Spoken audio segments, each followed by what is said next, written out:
Okay, we'll start our very first annual meeting of the Coalition of Delegates under our new bylaws. So welcome everybody. We still have just structurally, basically we're going to start the meeting, I'll be chairing until we do elections. And hopefully we'll have a coalition chair and they can take over. We'll see how that goes.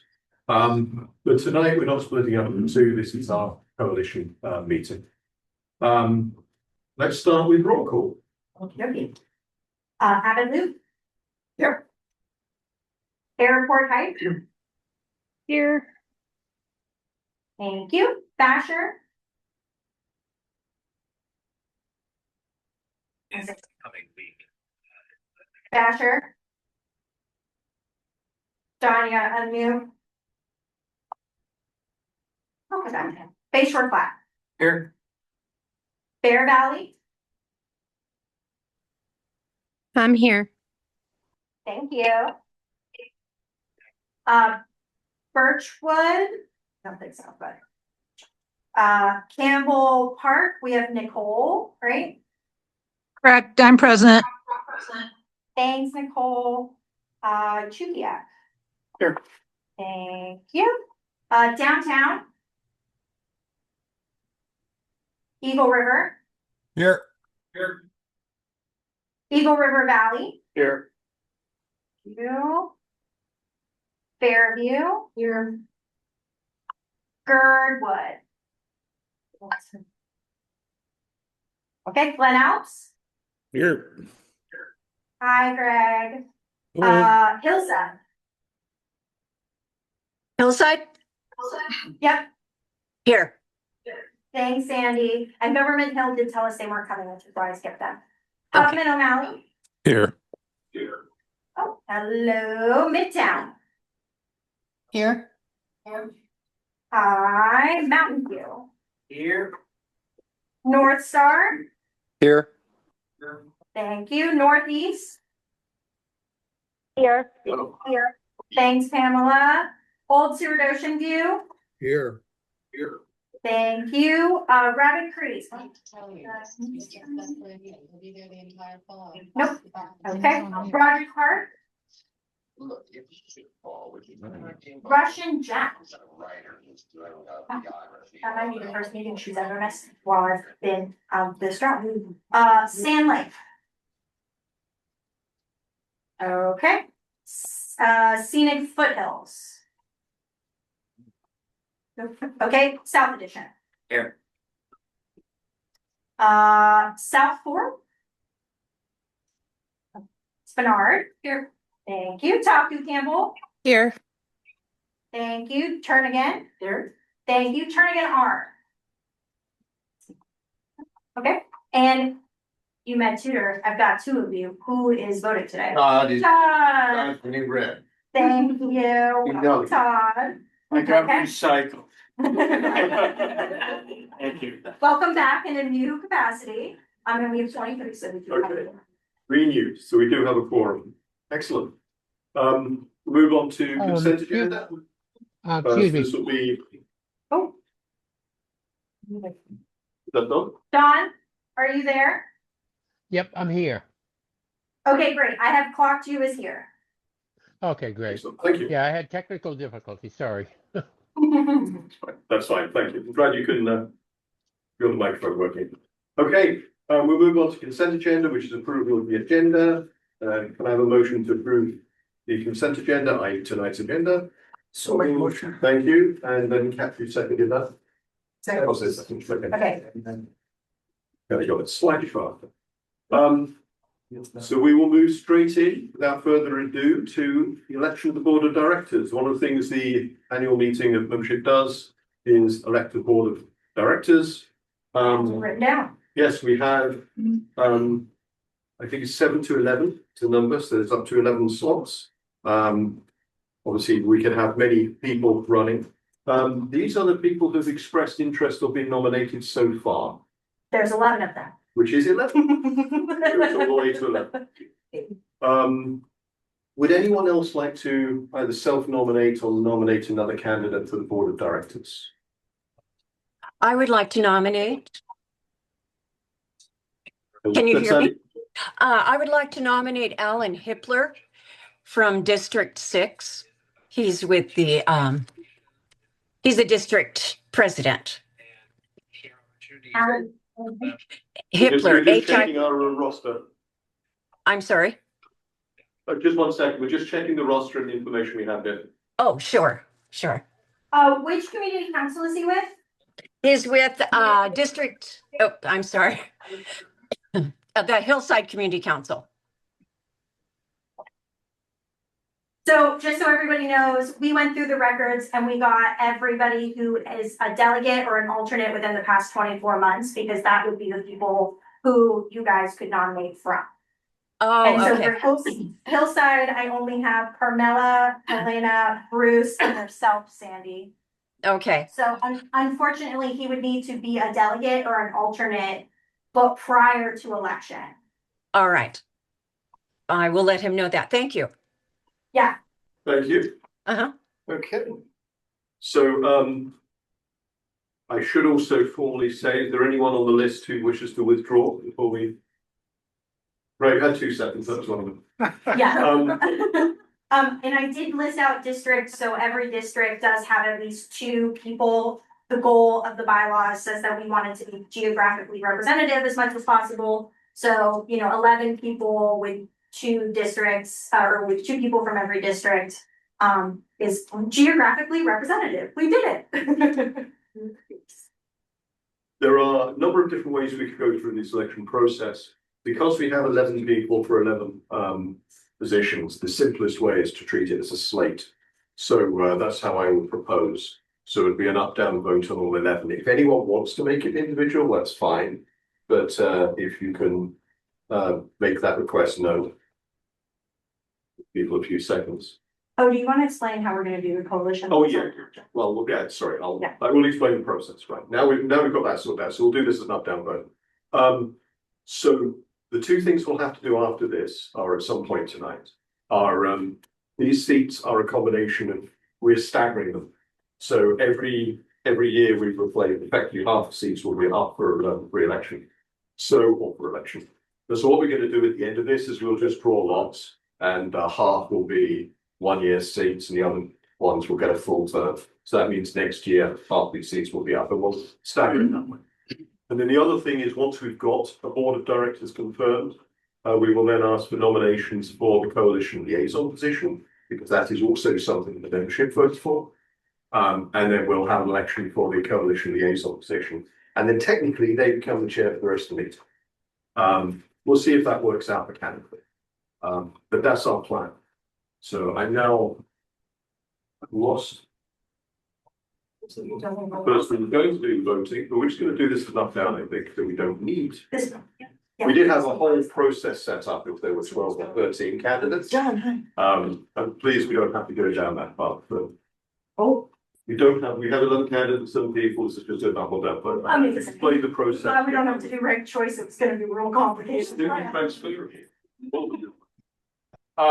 Okay, so in that case, I would call for a vote in favour of this slate of nominees. You want to do this as a poll for the online people, or do you want to do a show? Can we do consent? Is anybody? Okay, we can do it by Does consent. somebody not want to do? I was thinking consent? roll call would be either roll call or just show of hands would be easier. Then we have a clear number, but we'll do it by consent initially. So if anyone wants to object to consenting to this set of nominees, please say so. Just rule of order. Does it have in the bylaws any particulars on how they're elected? No, it says elected by the membership. Okay. Oh, we have Allie, is your hand up or is that an accident?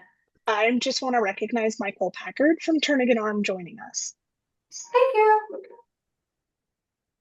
I'll just check, Michael, are you we're just at the point of voting in our board of directors? So I just called for we can do this by consent unless anyone has an objection to that. Yeah, it sounds good to me. Okay, last call for no objection. In that case, we now have a board of directors. Thank you, everybody. Good job. Thank you to everyone who's being a volunteer or a guinea pig for this experience. Do you have the lots? Or how are we going to do that? Or should we- We're gonna do it at the board Do it. meeting. Okay. We'll do actual. So we won't do that today, we'll do that. Today is not, Okay, today is not the that's one. fine. It'll be discussed whether to do it now or later. Later, hopefully. Okay, so now we will move on to coalition liaison. So as you probably remember, there's 5 officers, one of them is coalition liaison. Their primary role is to be a specific person who has responsibility for communication between the broader membership and the board of directors. And their role typically is they will be chairing this meeting in the future. I think we've had one nominee so Yeah. far. Jade Powell from Northeast, not self-nominated, for coalition liaison. I did not hear from anybody else, but we could take Yeah. Would nomination. anyone like to nominate themselves or a nominated director for the coalition liaison position? Okay, we'll close nominations. So we have one candidate, and again, I'll do this by consent. So is everyone comfortable with a consent vote? Nobody objects? Okay, Jade is now the chair, or now the coalition liaison, and technically the chair of this meeting. Thank you, Jade. Thanks, y'all. And I'm I sick was just today. about to say, Jade, from first of all, congratulations. Secondly, from a practical point of view, we found it easier if the meeting chair is in this room. But if you'd like to take over, you're welcome to. No, I'm sick today, and I would love it if y'all could continue to chair the meeting. But yeah, thanks, y'all. I'm excited to get to work on things. Thank you. I was looking forward to moving to the back, but thank you. Work on Another. Okay, Stuck with me.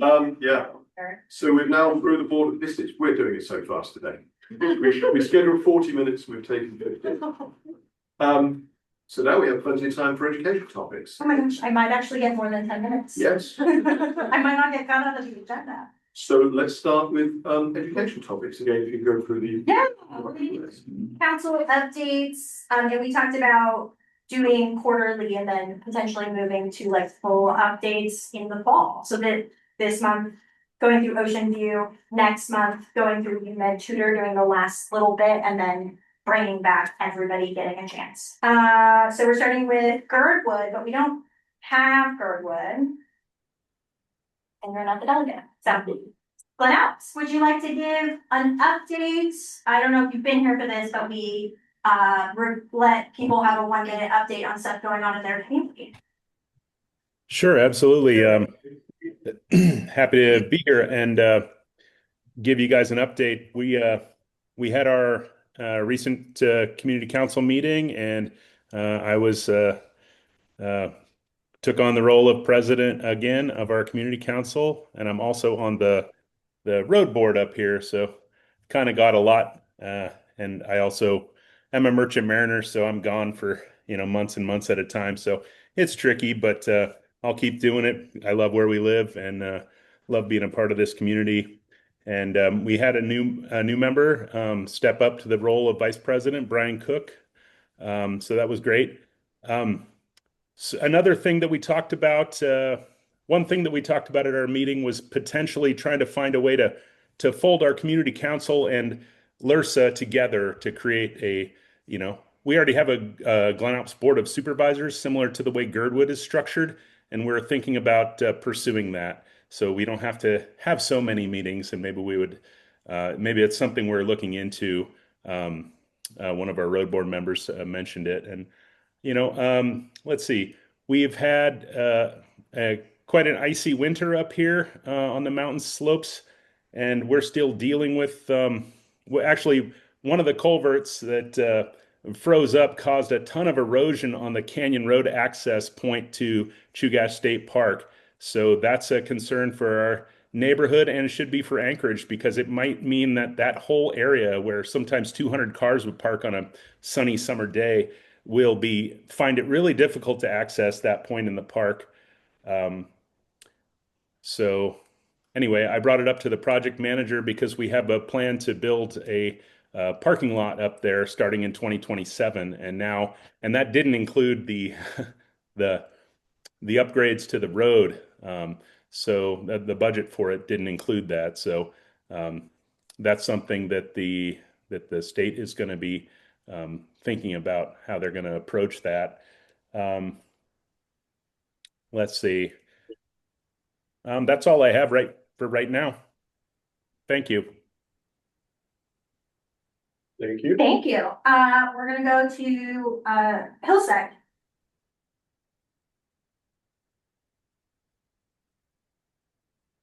All right, thank you. Hillside is looking forward to, we graciously received a grant from Senator Kaufman and Julie Colomb 2 sessions ago. And that money went into the municipality, and now it's on the list of projects for 2027. And what that is safety upgrades to O'Malley Road, where it turns into Rock Ridge, for O'Malley Elementary School. And there are a lot of changes going on at O'Malley Elementary School. So we hope that the school district and the municipality will work together for this safety upgrade, which is so important. So we're looking forward to that. Otherwise, we're looking forward to spring too. Or an email that you send. Great, Huffman O'Malley. Yeah, good evening. So for Huffman O'Malley, a couple of things. So first, we were able to put in for a grant from Beyond the Beige for the mayor's art grants. And I just wanted to thank Ari and Ali for their help on that. Hopefully, we're waiting and we'll see if that's successful. We also conducted a walk audit of Breton Drive with Assembly Member Johnson, some representatives from DOT. And we're going to put forth a resolution tomorrow night coming out of that to ask for a pilot project to do some reallocation of lane space to non-motorized uses. And Tim from Rabbit Creek also joined us. So it was really, it was beneficial, and we had nice weather. So all that's going on, and our elections are tomorrow night. And that's kind of it. Thank you. Midtown. Chris, do you have an update from Midtown?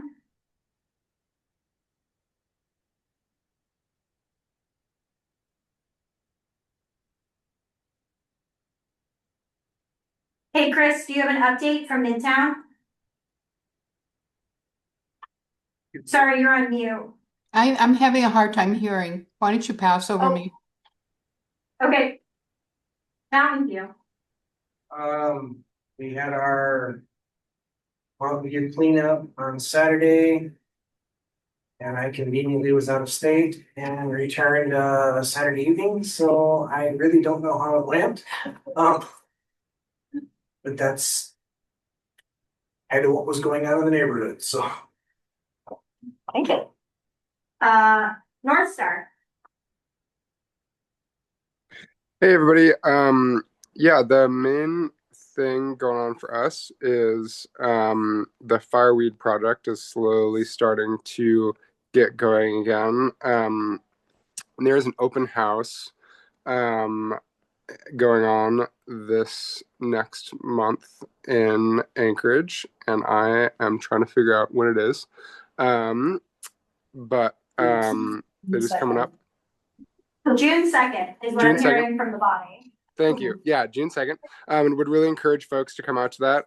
Even if you don't live along fireweed like we do, there's going to be a lot that'll be covered there. And the fireweed project is going to affect us all, and a lot of good opportunity to provide input there. And it's going to be a pretty big role in shaping what they end up doing with that project. They really wanted to get feedback from the community before the next steps of the project. So yeah, I encourage folks to come out to that. And then instead of a meeting next month, we are going to be having a barbecue, which went really great last year. We had a lot of new folks turn out, and we forgot to get their emails and encourage them to come to meetings because we were having such a nice time.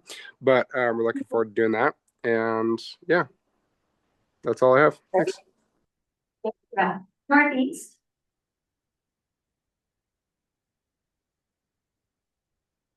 Pamela, do you have an update from Northeast?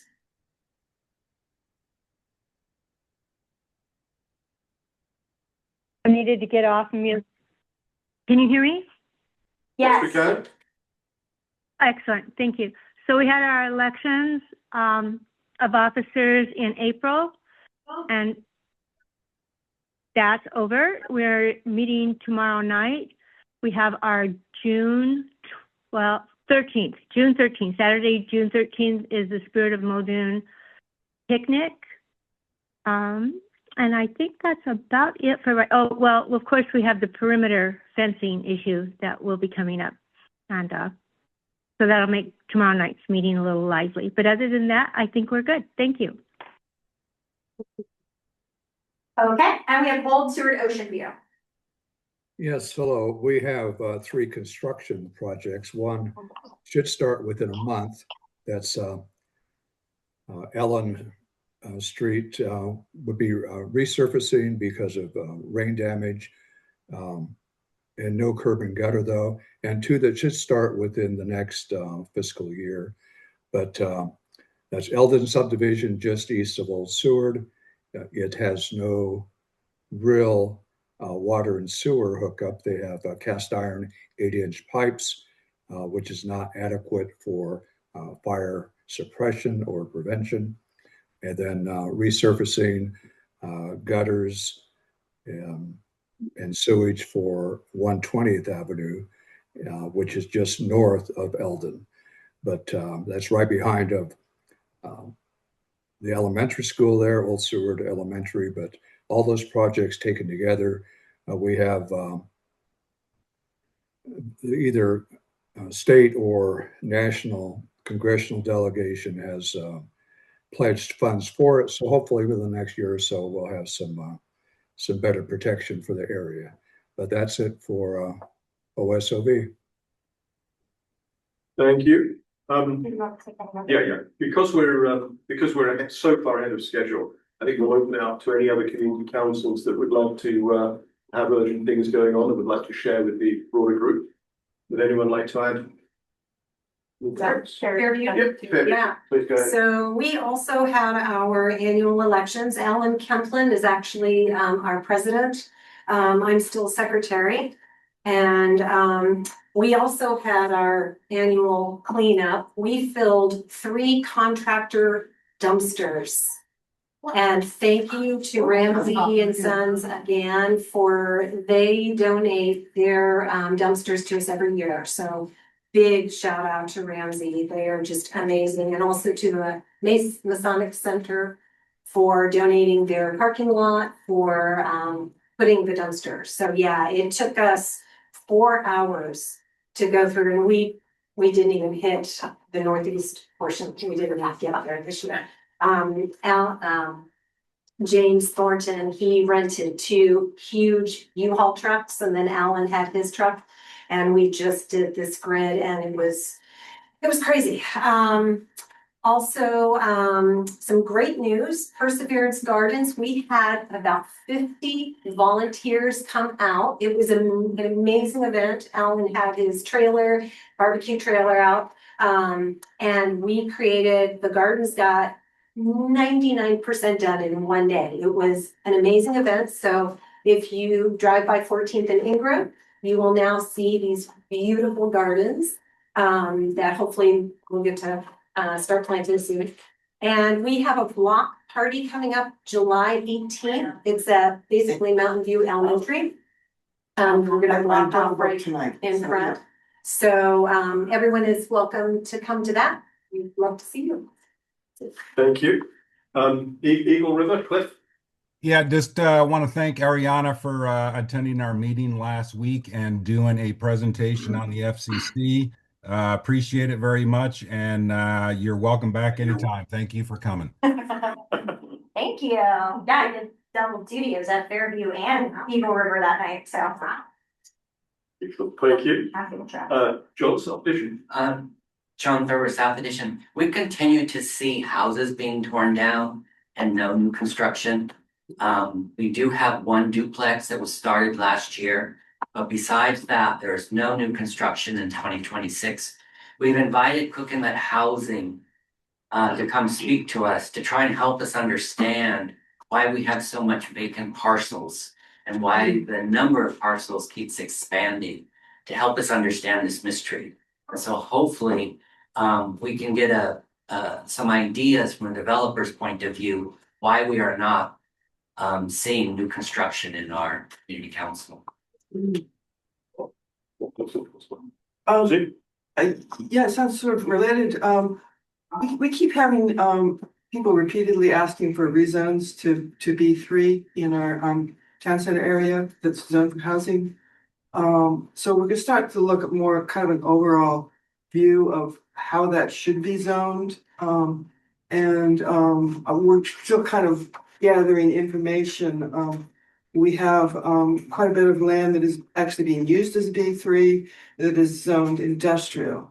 So that might be a possibility, but you know, we've got sort of somewhat similar situations to what you have. Is like, why isn't this developing the way we want it to? Yeah, so. Yeah, I just heard on Tuesday that the windmill is coming down. There's a windmill, which will be Charlotte's, over there. We're gonna get a new one. It's gonna be, I guess, new and refreshed with better materials for the weather. Apparently it's kind of rotting. I don't have dates for any of that. There was rumors that maybe they will sell parts of the wood. I really want a part of the windmill, but it'll be down for probably about a year while they rebuild a new one. And then instead of meetings for Spinard this summer, we are planning some public safety meetings, some meetings with assembly members and EPD to talk about some of the issues that we're having in Spinard. We had the Chelsea in last year, and that was an ongoing issue for years that we couldn't get answers about because it's been turned over to the feds. And there's still a big fence around the Chelsea, and it's still kind of inviting not excellent activity.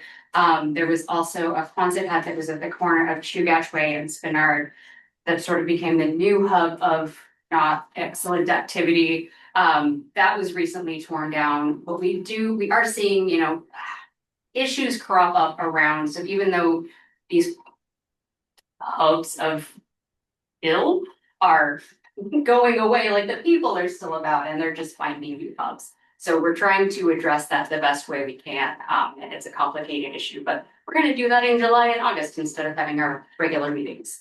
And then there's also, I think I saw it in the chat too, a public meeting on the speed limit for Tudor and Muldoon on June 10th at Lusac Library.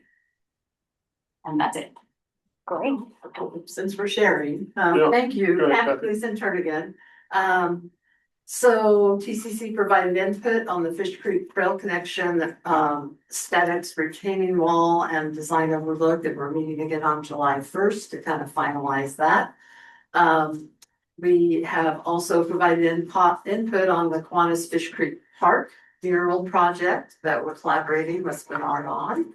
And we'll see what the artist comes up with. An artist has been chosen. So we approved our CIP list in May. And next Wednesday, we're going to be meeting right here.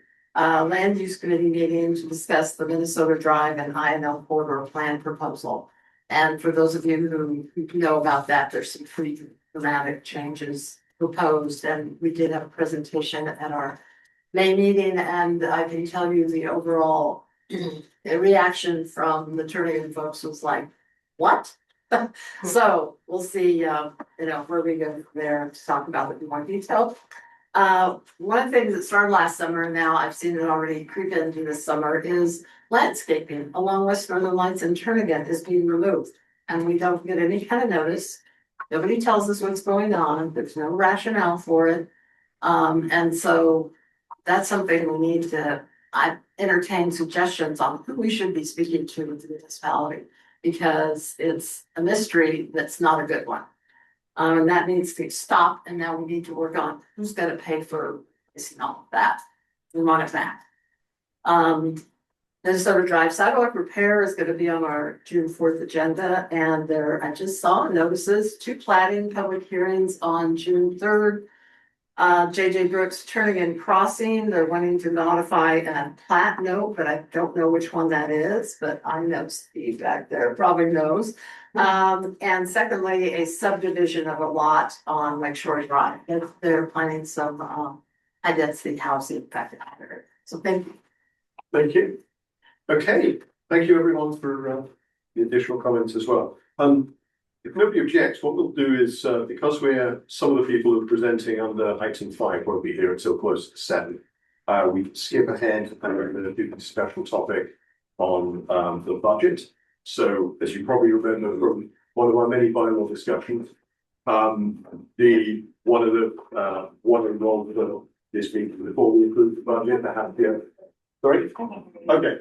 There has to be a presentation of the intended budget to the full membership, and that's what we are doing tonight. So I will hand that over to you, Kelly. Sure, happy to take over. So did everyone grab the sheet as they came in? Paper says budget. So the anticipation is. Sorry, we'll just have this on the screen in a second. Yeah. Oh, sorry. Those online. Sorry, guys. Just so everyone can follow Yeah. along with the numbers.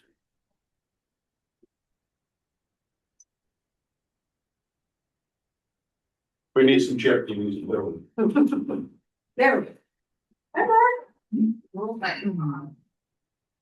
Oh, okay. So, we are anticipating a flat budget this year. There are just a few changes, as far as some dollars being moved around to a few different, categories that you'll notice, from this year.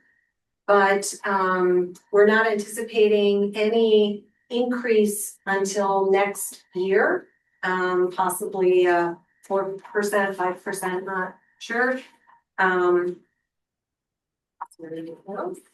There's two versions of the budget. The top one is the one that we get to the assembly, and then the more detailed one is the one for you guys. So it is the same information, it's just two versions of the same information. The training line is highlighted, it was last year and the year before.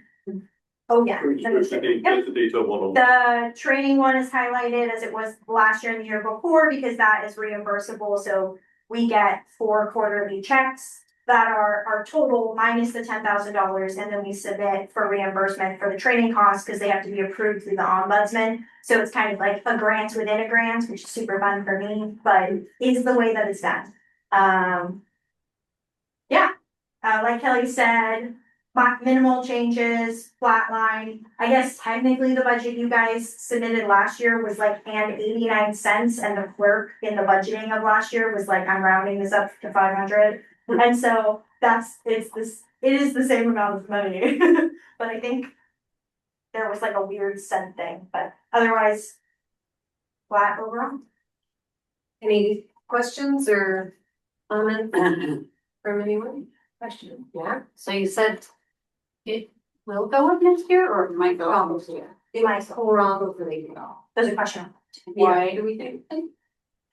Because anticipated costs going up. Okay, because we've been consistent for 3 Yeah. years, Okay. and just cost of doing business goes up, and so the goal has been to be as consistent as long as possible, and then ask for more money when the need arises, and that might arise next year. Thank you. Yes. Jay, you have a question? Yeah, this is the first time I have taken a look at the budget since I've joined. But I noticed that there's only like a 0.5% and a 1% increase in labor costs for the ED and the staff, respectively. And I wondered, is there a plan in the next request for funding to build in the ability to provide regular annual raises to staff that compensate for cost of living increases in a way that are either like able to be asked for more money every year from the assembly, or that we can build it in a way that it's structured over multiple years?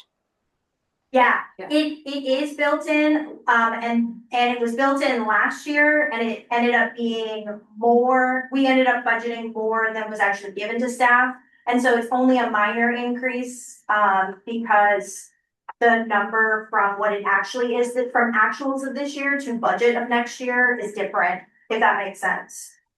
Sure. So, Okay. but it is built into the budget, up to 4% cost of living, and then we base it on whatever the national metrics for cost of living is. We're Right? based on the Anchorage. The Anchorage. The Anchorage CPIU, for those who are Okay. nerdy about Yep. some things. So yes, it is built in. And it is part of the costs with wanting to potentially go up in the future, ask the assembly for more money in the future, is that what we don't wanna do is take away programmatically from the community councils and still be able to adjust for cost of living and other costs. And so that would be one of the things that we would factor into, an overall increase next year or the year after. Okay, any other questions? Kathy? Yeah, just a few, because I need clarification. Can you explain what PD fringe and staff fringe is? What does fringe mean? Yeah, fringe is benefits, so that's healthcare and retirement. And let's see, on bank charge, it's $300. Can you explain why? That allows us to do ACH payments, so we can not have to cut as many checks. It's pretty standard operating costs for any business to have like online checking. Have you considered going to a different bank that wouldn't have that kind of charge? We're not charged any other banking fees, it's just this one, so I am looking at other banks, I just haven't like finished that. So you know, this nonprofit is paying something. Yeah, it's just that one, it's that one. Okay, thanks. We don't pay any others, there's one more question. And so is there anything in here, we talked about it, a little while back about community council outreach funding. That we used to get all the time, every year for decades. So is that built in? You're welcome too soon, it's in my updates, yeah, yes, it is built in, yes, I'm going to talk about it after the budget. So it won't be part of the budget that It is we're asked to budget, approve?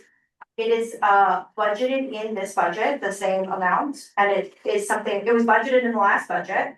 For 2025, it's budgeted in this budget. It is under, it's kind of like a mix between physical outreach and digital outreach. Doesn't have its own like line, it's never had its own line, and so, yeah, but it is budgeted for, and I'm going to introduce the 2026 ones in like 10 minutes. Okay, thank you. It's always good to have a segue. I didn't see a hand up, but I think it's gone down. Does anyone else have any questions on the budget? Liz, were you trying to raise your hand? I think that was a I think it was a congratulations. I know, but if she hit the wrong button. No, I've been trying to, no, I've Yeah, been, Liz, go ahead. I've been raising my hand a lot.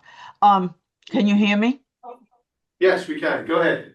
I was wondering why there's a 20% increase in accounting services from 5,000 last year up to now 6,000, and what does that entail? I mean, is there a monthly accounting that occurs, or is it an annual or, quarterly? I mean, that seems to be high, frankly, in my experience, and a 20% increase sounds interesting.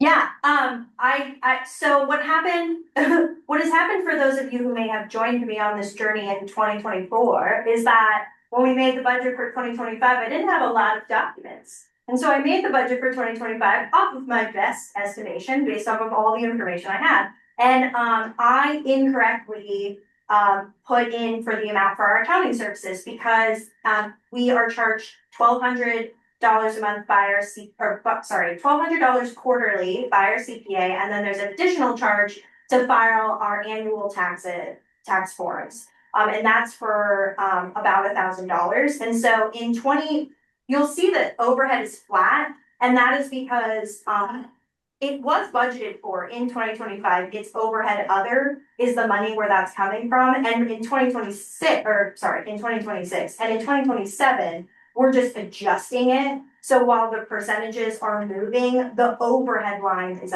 actually a flat, because nothing is actually changing for that flat. So no extra money is being spent, I should say. It's just properly accounting for it in the way it should be. I have another question. Utilities, 3,000. I don't know. I know the office and the conference room. What does that entail? What does that include? Yeah, so our utilities include our phone line and our internet. And it's about I think I want to say $260 a month. And that's the cost of utilities. There's not a lot of providers. It's not like I can shop that around. We use GCI. We've used GCI forever, and that's a pretty flat line for us. And as far as like we haven't, it's kind of always been around $3,000 for that line. Okay. Yeah, By the yeah, way, this- thanks for providing insurance. I know when I sign on to reserve the library over at Sand Lake Sand Lake Elementary School, they always ask for insurance at the beginning of the year. So I really appreciate that the organization provides insurance for us. So thank you. Appreciate that. Yeah. Yeah, and I'll just point out, there's insurance in two portions you might notice. There's the overhead insurance for the nonprofit, so that would include our workman's comp, our business liability, and the D&O for all of the delegates and officers. And then the insurance for councils is the annual that we pay for you guys to be able to have meetings in all the various buildings. And then we have an additional small amount of money for special events. So if you're holding a picnic or a larger event that you need, we like have a small amount, and it's first come, first served for councils that want access to that. So that's why that is there, and you'll notice it changed a little bit between 2026 and 2027 because again, accounting for personnel, and there's just less of a need, but we still are covering our like annual requirement for all councils. It's just a little bit of like extra event insurance we have less access to. I think there was a question already. Yeah, I just commented. I just wanted to thank you for keeping the rent costs so down. I mean, 7,000 a year for this place that's a steal. Yeah, it is a steal. People have asked me if we're gonna move, and I'm like, the only place I would move is upstairs, and only because they have windows that open. And let me tell you, in the summer, I want a window that opens. But I'm never leaving this building, this conference room, the fact that we don't have to pay any additional utilities, the like space. 12, the rent, 12 out of 10. But you say every window can be open. You can close it again. It's whether we're gonna have to pay for a new. Replace it. Greg, you had a question online. Yes, I noticed there's a $3,500 for under outreach for postage and distribution. And recently we created a postcard to send out to all our members. And I ended up, because it was my first time doing it, I hadn't used the code for bulk mailing. And so I had just ended up going and buying 200 postage stamps. And, you know, I haven't sent out any postcards in a while. And my gosh, the cost of postcards is now like 70 cents a card. So it ended up being $170 out of my own pocket. And I would love any ideas on how I can, you know, not pay so much next time if it is possible. It was a fun little thing to do, and I think it was valuable to get more people to show up to our meeting. But is that line include that money for that bulk mailing? Yeah, and I have you on our list. We have a couple councils that have asked over the past year about doing mailers. And so I have you on my list that I've talked to the board about. And so if funding becomes available, that is on my list of like to potentially just reimburse you for that amount. All right. I super appreciate it. Thanks. Yeah. But yes, next time we might be able to do it cheaper if we have like a little bit more notice and you and I work together. Yeah, next time I will get a hold of you, Ari, before I do. Thank you. You have another question, Kathy? Quick clarification, so that line item postage and distribution for 3,500, what exactly does that cover? See, this is a really good question. We don't have any sort of policy around that and what postage and distribution means. Traditionally, it's been newsletters, and what has happened with newsletters is that it's been a first come, first serve policy. And that is, no offense, Spinard, that meant Spinard did it for like 4 years in a row. It was the one that asked.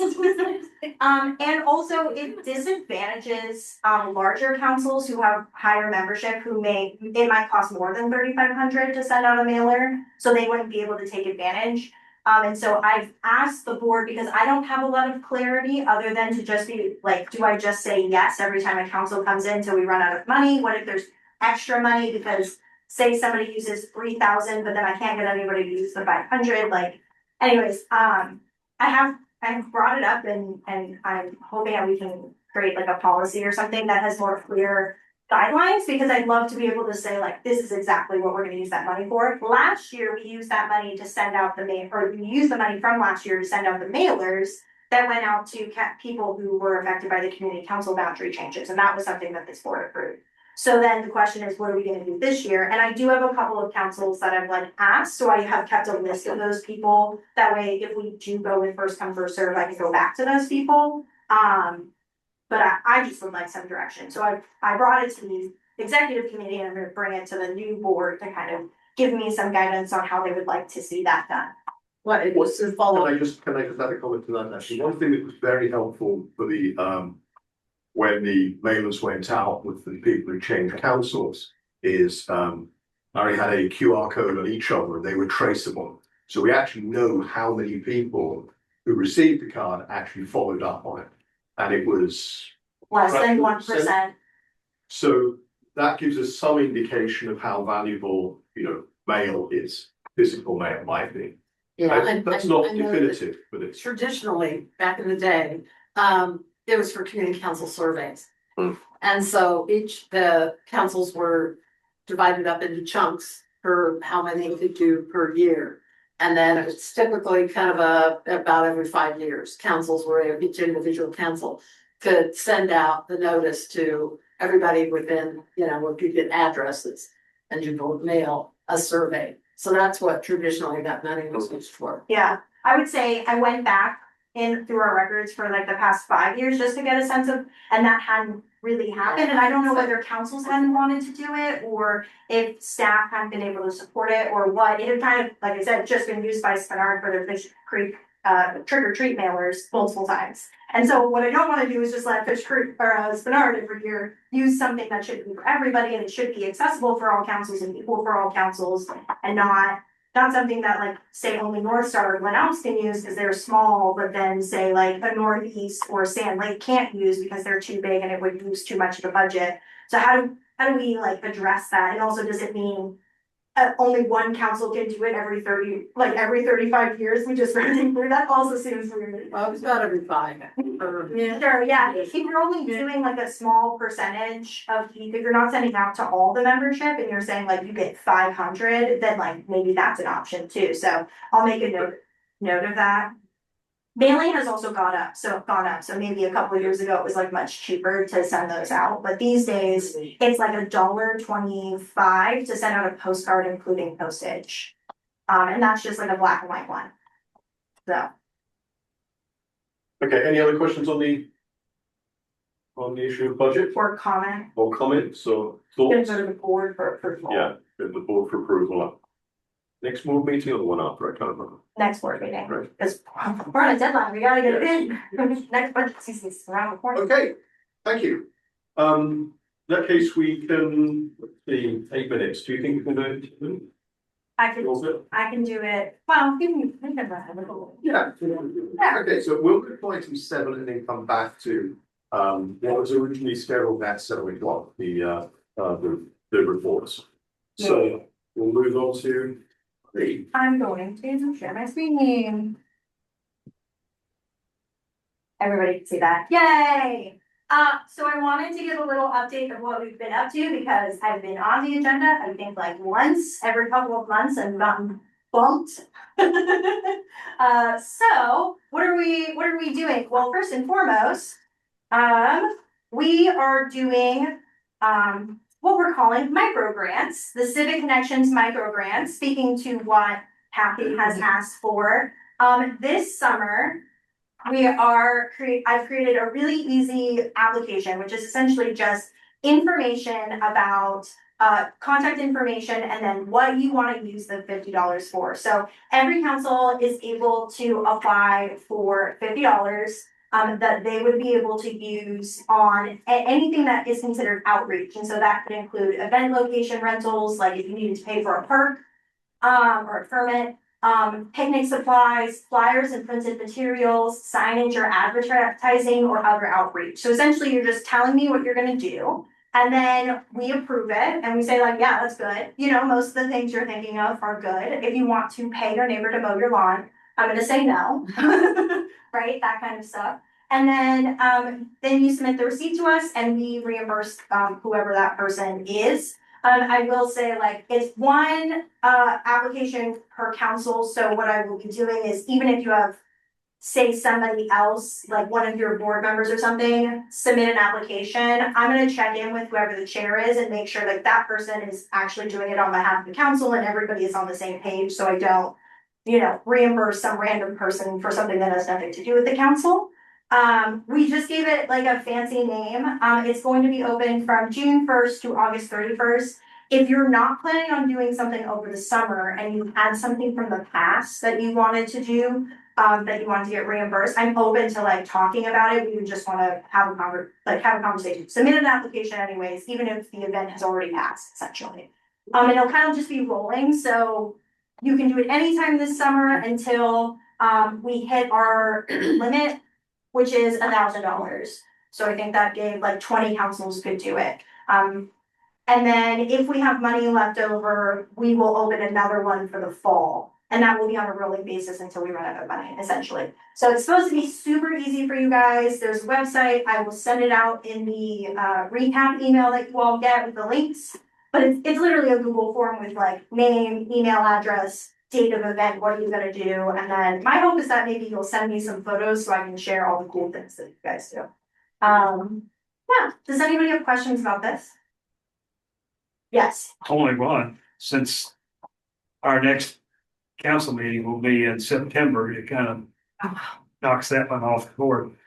Yeah, well, a lot of councils do like some sort of summer picnic, and that's what this is geared at, is like those opportunities. This first round is geared at those opportunities for you to do outreach, which is reach the people beyond your regular membership, right? So, if you have something that you want to do September like 30th, like again, I'm not trying to tell councils they can't do stuff, like submit an application, like let's just chat about what it is. But yeah, the goal is for you to bring in new people. Yes, Carol. Okay, cool. I know a lot of you do picnics, right? So this is to help you with like your picnic, pick whatever, or if you wanted to do like Facebook ads, great. Like I'm happy to reimburse those, or you wanted to like table at something and you needed $50 to table, great. Yeah, those are all things. Is there any questions online that I missed? Okay. The next thing, I just want to talk about, we had our first Robert Rules of Order Basics workshop on Monday. We had 30 people registered and about 16 people show up, which is pretty good show up rate for us. We had multiple councils attend and a like large group of people who are all in a PTA together. So we're doing a service here. We are planning on having these workshops quarterly, and they are an intro to Robert's Rules. So like if you are a leader and you want to ask questions about how to like run a meeting, this is not for you. This is for your members who feel like they don't know what's going on. We want to help make them or help them feel empowered to make motions or be part of the conversation in a more meaningful way. So I'm gonna probably do one in September, but anyways, it was really good and it was really fun. And then some of our fall events coming up, we'll be tabling at all the various libraries. So I'm going to be tabling at one library a month for the foreseeable future. And that means I'll hit every library except Girdwood, because Girdwood doesn't allow tabling. I will be every 3 months I'll be somewhere. So I'm coming to Eagle River, I'm gonna go to that library, I'll be in Mountain View's library, I'm gonna do the Muldoon Library, obviously, Lusac, and then if and when downtown allows tabling, I'll be there too. So come say hi.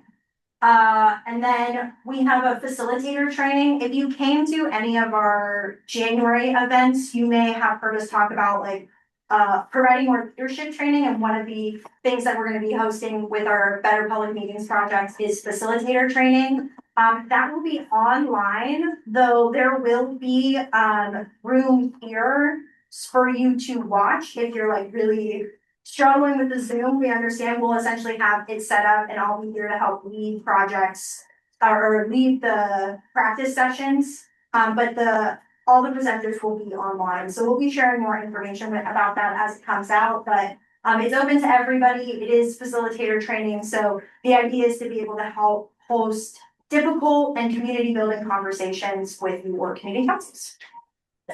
And then the last thing is we have a Beartooth fundraiser coming up on Monday, September 14th. We'll be screening Join or Die, a film about why you should join a club and why the fate of America depends on it.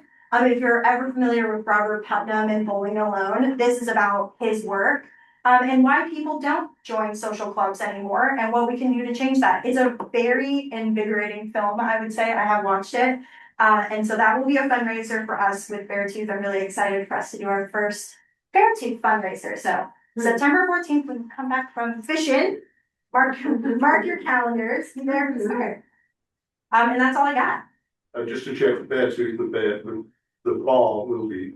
Yes. Will be open. Yes. Food and beverages will be provided. If you've been to like one of their Monday night events, they do fundraisers all the time for all sorts of organizations, and I'm excited to have them screen this. I think it's only been screened in Anchorage one other time, so. Okay, any questions?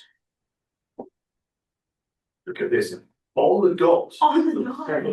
Look at that. I can do it in 8 minutes. Okay, so we'll move back to item 5, reports. We'll start with Mayor's Office. Laura? Should I come up here? Yeah, Yes, come okay. on. Wonderful. Yes.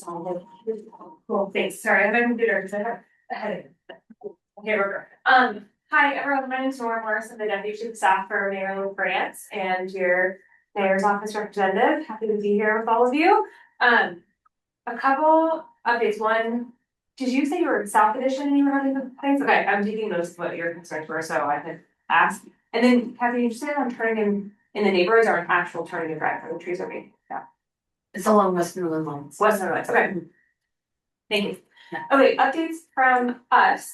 We had the point in time count, the annual count of people who are unsheltered or experiencing homelessness in our community. It happened in January, but the numbers were released just today. So happy to report that we had a 28% reduction in unsheltered homelessness. So people who are sleeping outside in our community.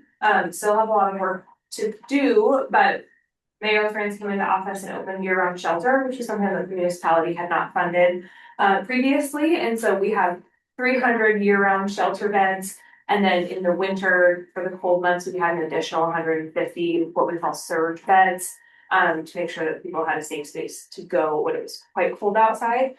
So that is working. Our shelter capacity on the night at the point in time now was almost completely full, which is good that people were inside accessing those resources. Then, as you all know, we at the municipality have made a really concerted effort to bring on a lot of teams that can help connect people who are experiencing homelessness to resources and go and do outreach instead of waiting for people to come into us. So we have the HOPE team with the police department, the core team with the fire department, MCT and MIT with the police fire department. True North Recovery is embedded in our HOPE team, and they are doing outreach to people who are experiencing a substance use disorder, who may or may not be experiencing homelessness, to connect them to resources. So we're doing a lot of work to try to get people connected to the appropriate resource for them, getting them into shelter, and then hopefully transitioning them into some type of housing. Yeah. So have the homeless numbers gone down, or is it just the unsheltered homeless? They've all gone down. I have the exact numbers here, I can tell you. So how the point in time count is counted is 3 categories of people experiencing homelessness, and it's for a HUD definition because it's like a HUD funded count. So it's people who are experiencing unsheltered homelessness, people who are in transitional housing. So that one's a number that's a little like, these are people who are in, like, the Carlin Manor is considered traditional housing, excuse me, transitional housing, if you don't say traditional. Transitional housing, and then people who are in emergency shelters or shelter vets. So last year, that number was 1,748 in 2025, and this year is 1,645. And all three of those categories are trending down. Our emergency shelter is about steady, which we would like to see that trending down, but it also, I think, shows us that we're preventing people from entering homelessness, which is also a goal, part of the prong of this approach. Obviously, all of this, I'm saying with the caveat of like, we need to be doing more and we want to be doing more and we can be doing better. And then we're seeing the transitional housing number a little bit down, which also we're not super worried about that because most people are either still getting into that housing or they're transitioning to traditional housing. And then, like I said, our unsheltered numbers are also down. I think those are the main highlights. But if you have any other questions, there's a lot of information about kind of where people are. It's broken down by zip code too. One flag I will say is that Girdwood looks like it has a large spike that they previously had not been included in the count. So it was like 0, 0, 0, 0, 30. But we just don't have the historical data for Girdwood. There has been an unofficial count on Girdwood. Yeah. Right on the centre, and it's actually lower this year than it has been. That's great. Yeah. It wasn't officially published in the past. Right, and we use these numbers because they're like the one consistent every, same day, same strategy to get the resources out there. Yeah. Hi, Kelly from Fairview. Thank you for coming.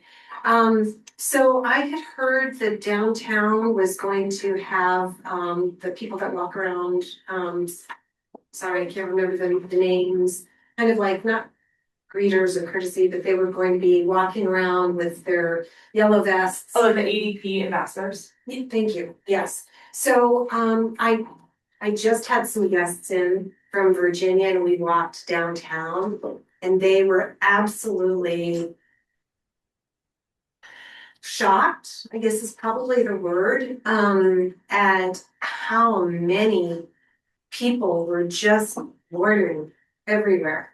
I mean, they were just in awe. And of course we have this, discussion about homelessness and everything, but I didn't see any ambassadors. Are they going to be out and about and what will they be doing? And so the ambassadors aren't the municipalities, they're funded through the downtown partnership, which is like a, pool that business owners can pay into that then runs, kind of, they do the street sweeping down there, they do ambassador program if they can. I haven't seen them either. I think that, Daniel, maybe you have more information. I don't think that they're doing the ambassador program in that sense. I think they're mostly focusing on downtown maintenance. Yeah, they got away from the sort of some of the safety, stuff, and then trying to help with this. We were talking about Kelly a couple of years ago. Just due to liability reasons, they had a couple of employees that were attacked. However, the police department is doing the downtown foot patrols. Hearing some good feedback. Yeah, we have 2 officers 7 days a week on downtown foot patrol from 8 a.m. to 10 p.m. And the goal of that is not solely arrests. The goal is like that resource connection. We passed Title 8 code changes that addresses like threatening and menacing behaviors and nuisance behaviors, cleaned up some of the code that gave officers, again, not necessarily an enforcement tool, although that is an option, but more like a reason to be like, hey, this is now a code violation. Can we help connect you somewhere? Is there somewhere we can help you go? And we are actually having a press conference on Friday that will release some of the like data from those downtown foot patrols and from that Title 8 changes. So that we can kind of see if that is working. I will say the downtown foot patrol, intentionally their boundary goes farther east than it ever has before because East Downtown has been asking for that and has issues that they also would like addressed, which is glad we're happy to do that, but it also just means like there's a broader area for them to cover. So it may take them a little bit longer to like do all of kind of the work that we're doing. Yes.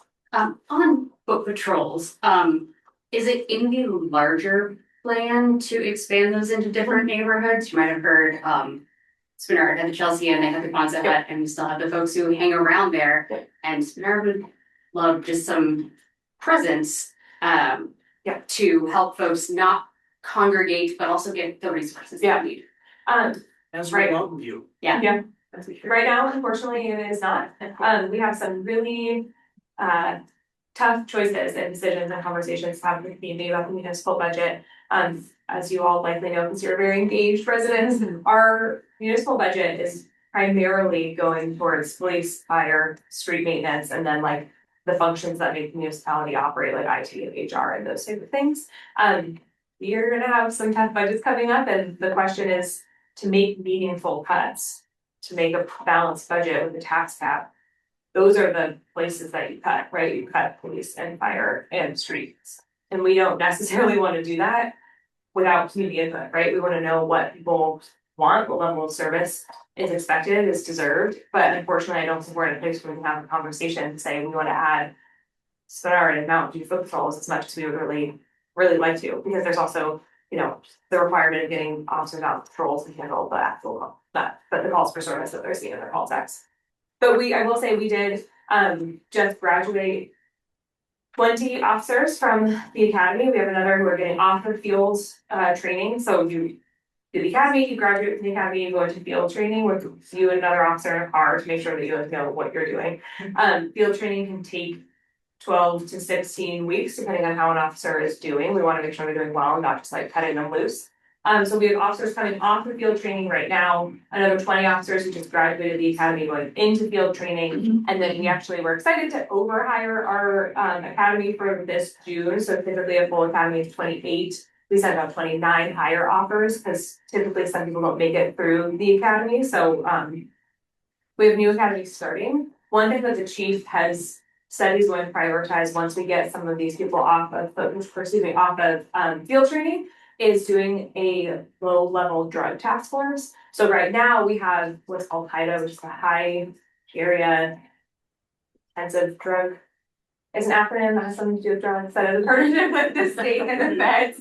And they do like large scale drug interdiction. So think about like the post office and the airport and people we know are like large scale drug dealers to get like mass quantities of drugs off the street. They're gonna start eventually doing a like low scale drug interdiction task force, but it's gonna be like the people who are smaller scale drug dealers, the people who are like preying on vulnerable populations, going into neighborhoods. I think we've all seen in our neighborhoods, like we have one house where it's like, why are all of these people coming late at night? That kind of work that we just don't really have full capacity for right now. Okay, I have a couple other quick updates. Oh no. The computer signed up. The other one thing I know, there's some conversation about the J-Bear fence. We just want to say out loud, we have not seen funding for the development of this fence from J-Bear, so we don't believe that there's actually going to be a fence built. They are required to go through this NEPA process every handful of years from the military. I can't remember the exact number of years. So that's the process that they're doing, but they have told us that they don't plan on building the fence in any time near future, and that they are very committed to ensuring that there can be like safe recreation and wildlife passage. If they ever do have to build a fence, but we've heard from a handful of community councils passing resolutions saying that they would like J-Bear to extend the comment period, and the mayor is in full support of that as well, just so you all know. They also ran out of gate closure on Boniface that I wanted to say out loud. I need the dates for. Okay, the Boniface gate on J-Bear is going to be closed from June 8th to July 7th for some construction. So for those of you in that area, or need to access J-Bear, just be aware. It'll also probably increase some of the traffic going to Government Hill for people coming on base. And Government Hill opens up June 8th. yeah, so they're doing like that swap. And then lastly, our port construction is going to begin the end of the month. So, which is exciting, yay, we're rebuilding Terminal 1. We've been trying to do that for a very long time. We're also excited that the current budget as passed by the legislature has $25 million coming from the state into the port. As you know, every single dollar that comes from our state and federal partners is going to lessen the surcharge that we're going to have to see coming from port construction. So we are working really hard to ensure that that money doesn't get vetoed out of the budget. We also were successful. The legislature had one version of the budget that cut $5 million from state homeless funding. homeless assistance funding. We got that money put back into the budget for Anchorage, so we're also actively trying to ensure that that $5 million for homelessness and $25 million for port are not vetoed. But those will be exciting and we're happy about those wins. But the port construction will start soon. The neighborhoods like downtown Government Hill, Turnigan, are likely gonna hear and potentially feel some of that construction. Happy to have the port director come to any of your councils or write to members if you're not meeting over the summer to kind of talk about port construction and what to expect. But it will be the sound and the feel of progress. We know it will potentially be a little bit annoying and we're really sorry for that, but there's no way to drive Pyle without being loud. I assume, Rika is being followed with blue whales. We have 2 watchtowers where people literally stand and watch. It's like my dream retirement game. I don't know how I get it, but I want it to stand and watch for belugas. So anytime the belugas are in the arm, we can't do port construction. Which is true for any kind of port activity now when there are belugas and it really limits the work and the activity that's happening there. Anything else? Any other questions not related to these issues? Happy to bring them back. I wrote your 2 questions down, so I might reach out to you too if I can offer any assistance. All right. Well, I'll see you guys in July. You don't meet June? Oh, you don't mean June or July? Oh, yeah, sorry. We do meet in June. We missed July. I mean, back in August. Okay. Ah, yeah, something was. Okay. Thanks. Like to welcome the brand new shiny vice chair of the assembly. And We have a chair here. I was gonna say the recycling vice chair. You want to come to the front? There was a comment based on something earlier. Yeah. Yeah, hello everybody, hello again. So I'll give very brief comments and I'll turn it over to my colleague, Vice Chair. So a couple things. One is we have a new membership on the Assembly. So we have 3 new members out of our 12. And then of course, we elected new leadership. So I was selected chair, Mr. Mullen was selected vice chair. That's a decision of the body. I know people always have questions. If you get my newsletter, I wrote in great detail kind of how that works, if you're interested. But generally, it's a decision that we make every year after the election, because we always assume there's new members coming on, there's folks coming off. So kind of like the legislature, even if you got a lot of the same folks there, we're a new body in terms of. So think of it that way. You know, we are really taking a look at our processes. We are looking at our committee schedule. You'll see some changes over the coming months, maybe shifting some meetings around. We're talking about basically how to do our work, what's most effective, and also what's a manageable workload for the 12 of us and our staff, because as you can imagine, there's always a lot going on. So look for some changes. And then I think last thing I'll say generally is I think both of us and really the whole body are interested in continuing to work on making our meetings more accessible, helping folks both understand our processes and engage in them. Because I think a lot of the disconnects often happen because people don't kind of understand how we work, and also we can make our processes work better. So I think we're always interested in ideas. I appreciate that you guys are doing the Better Public Meetings project.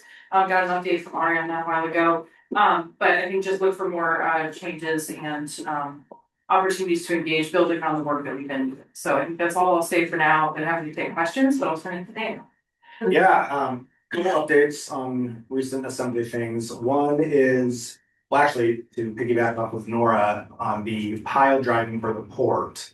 The port director has expressed that they have a goal to not be driving on Sundays. So that'll be a day of rest from the noise. So hopefully they'll stick to that. I'm gonna be advocating for that, for sure. Recently, the assembly passed an ordinance that allows for a second medical opinion for firefighters who want to go through the firefighter training program. Right now, there's a third-party contractor that the municipality has do the screenings.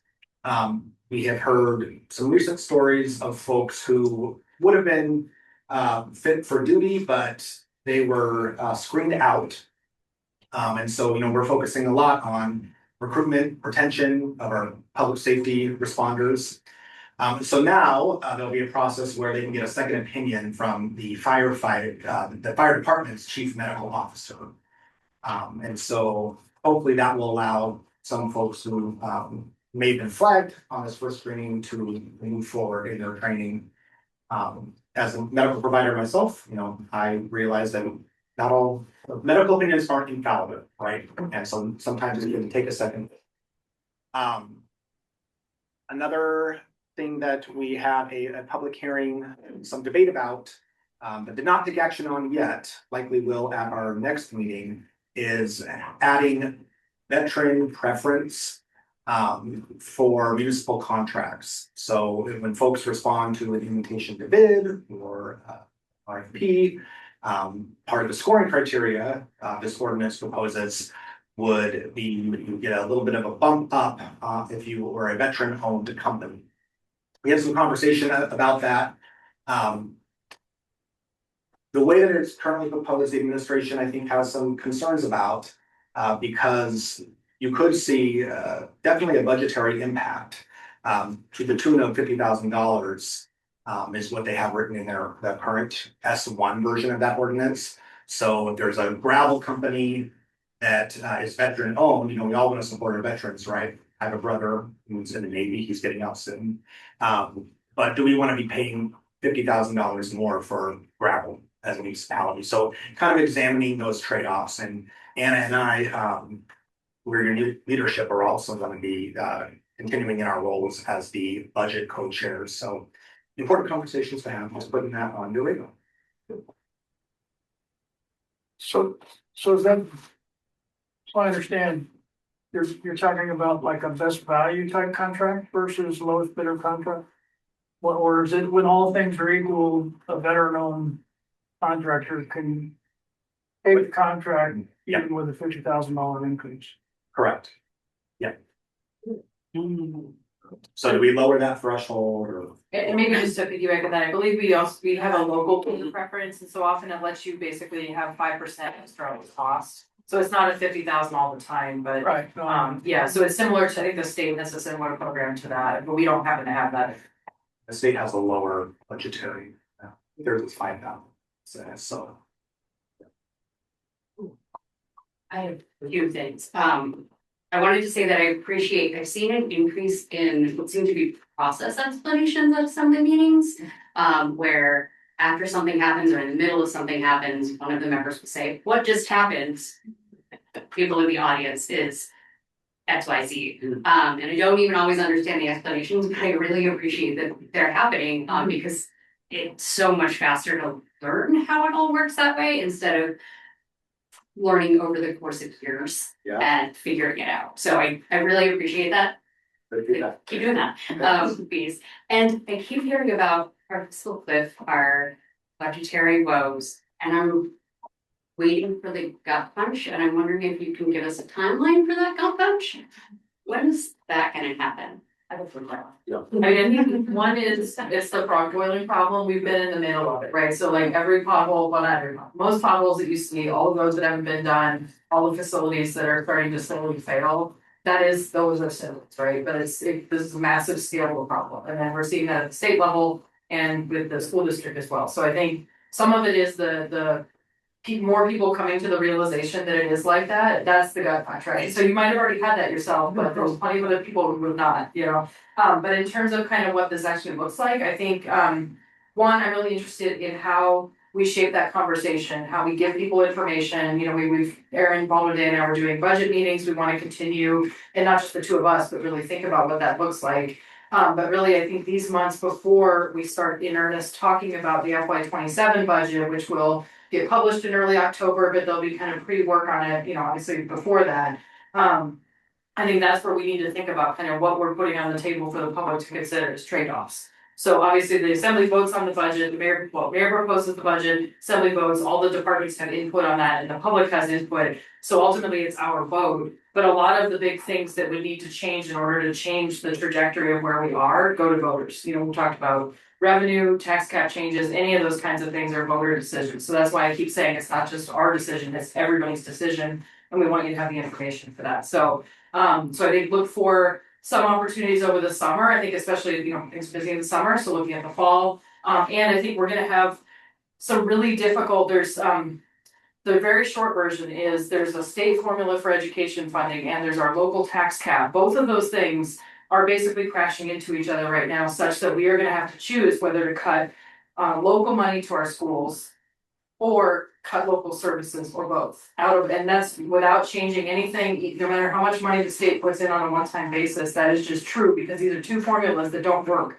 They don't work in the situation we're in. And so that'll be a gut punch, I think, for folks on top of the 90 million that the school district had to cut, which has already had big implications for a lot of things. And so, yeah, so we're gonna continue to say, we're not trying to be, sky's falling chicken little, but this is real, and I think it's so big, and it will take a while to unpack and figure out.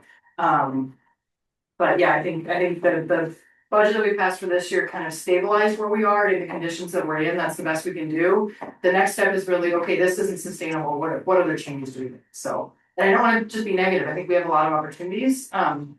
We can find efficiencies, we can do all these other pieces. But it's gonna be a challenge, and it's gonna be tough for everybody to grapple with the decision. No problem. I'm having trouble reconciling how you can waste time. You got other things to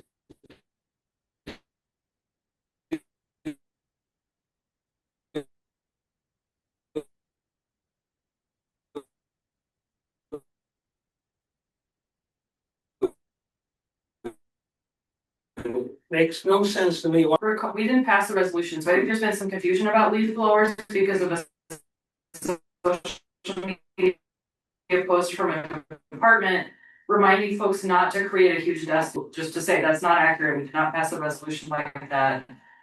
Staff were, I think, trying to really communicate to the public about how our rules work. So I understand what that would look like, a waste of time, but that didn't happen.